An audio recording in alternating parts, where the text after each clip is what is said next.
Desde o fim da manhã desta segunda-feira, 15 de abril, Cruzoé está sob censura, por ordem do ministro Alexandre de Moraes, do Supremo Tribunal Federal. Com este lead, o antagonista tornava público um dos maiores ataques à liberdade de imprensa na história recente do país. O ministro do Supremo havia usado o inquérito inconstitucional aberto por Dias Toffoli para determinar que Cruzoé retirasse do ar a reportagem de capa da edição 50, intitulada O Amigo do Amigo de Meu Pai. Nela, o destaque é um documento no qual Marcelo Odebrecht revelava o codinome usado na empreiteira para se referir a Dias Toffoli. O texto informava que o ofício de Marcelo Odebrecht havia sido remetido à PGR. No dia seguinte à publicação, a então Procuradora-Geral da República, Raquel Dodge, negou ter recebido cópia do documento. Como escreveu Cruzoé em editorial, era de se imaginar que o papel talvez ainda não tivesse chegado ao gabinete de Dodge. Poderia estar transitando entre Curitiba e Brasília.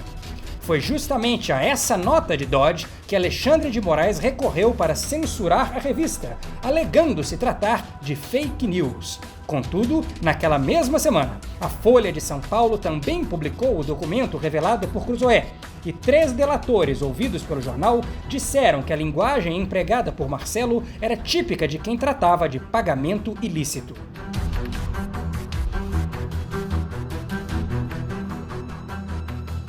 Um levantamento da Levels Inteligência encontrou naquele 15 de abril quase 290 mil mensagens no Twitter sobre o assunto. Absolutamente todas contrárias à decisão do ministro do STF, algo inédito no monitoramento da consultoria. A censura foi reverberada por veículos como Jota, G1 e Globo News. Virou tema de editoriais de O Globo, Estadão e Folha de São Paulo.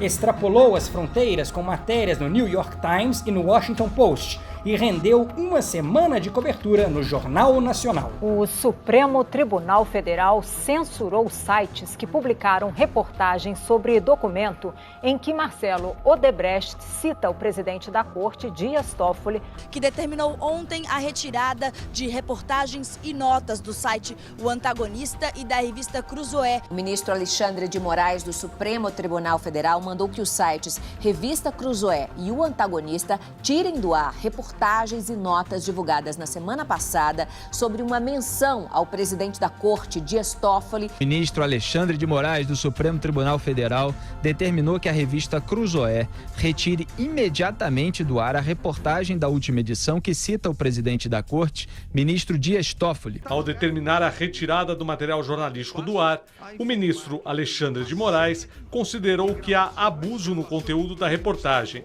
O ministro Alexandre de Moraes mandou o site Antagonista e a revista Cruzoé retirarem do ar reportagens que citam o presidente do Supremo, ministro Dias Toffoli.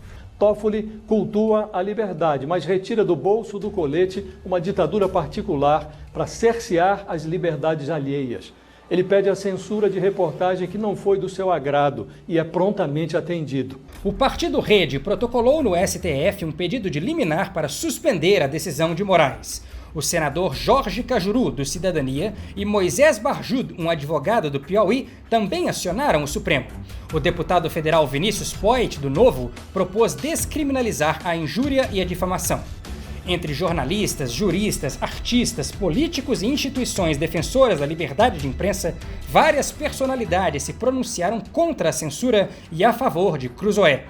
Mas Rodrigo Maia, presidente da Câmara, preferiu aguardar para ter clareza de que haveria uma separação entre censura e fake news. E Davi Alcolumbre, presidente do Senado, chegou a dizer que a imprensa exagera às vezes. Também fez barulho o silêncio dos tucanos. O ministro Alexandre de Moraes era filiado ao PSDB até assumir a vaga no STF.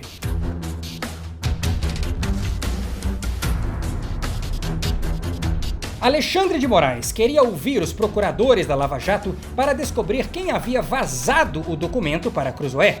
Mas o material estava num inquérito público, sem sigilo. A revista teve o mérito de pegá-lo primeiro. Só depois, curiosamente, o documento seria retirado do inquérito. Apesar de Cruzoé e o antagonista retirarem de imediato as matérias do ar, o ministro multou Cruzoé em R$100 mil, alegando descumprimento da decisão. Apenas 24 horas após a intimação, Mário Sabino, publisher da Cruzoé, prestou depoimento na Superintendência da Polícia Federal em São Paulo. Na oitiva, o delegado designado para conduzir o inquérito disse não ter ideia sobre o que estava sendo investigado a respeito do interrogado. A Procuradoria-Geral da República chegou a anunciar o arquivamento do inquérito aberto por Toffoli, mas Moraes, contrariando o ordenamento jurídico, não reconheceu a PGR como a legítima titular do inquérito. Em palestra em 17 de abril, Dias Toffoli argumentou que houve abuso da liberdade de expressão e colocou em dúvida as fontes de renda de Cruzoé. O antagonista e Cruzoé não aceitam patrocínio estatal. Nosso modelo de negócios é baseado em publicidade privada e assinaturas. Toffoli disse ainda em entrevista que o documento com seu codinome tinha sido publicado pela Cruzoé a fim de impedir o julgamento sobre constitucionalidade da prisão em segunda instância. Mas o próprio Toffoli retirou o julgamento de pauta uma semana antes de a reportagem ser publicada.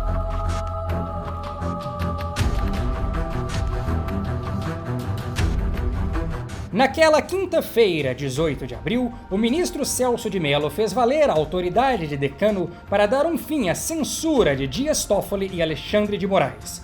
Por nota, o membro mais antigo do STF destacou, abre aspas, qualquer tipo de censura, mesmo aquela ordenada pelo Poder Judiciário, mostra-se prática ilegítima, autocrática e essencialmente incompatível com o regime das liberdades fundamentais consagrado pela Constituição da República. Fecha aspas. Horas depois, Alexandre de Moraes derrubou a censura sobre a reportagem de Cruzoé, bem como sobre os posts relacionados em O Antagonista. Na mesma noite, Dias Toffoli, o amigo do pai de Marcelo Odebrecht, liberou o presidiário Lula, o amigo do pai de Marcelo, para dar entrevistas de dentro da cadeia. Não tão bem quanto você, mas estou indo aqui.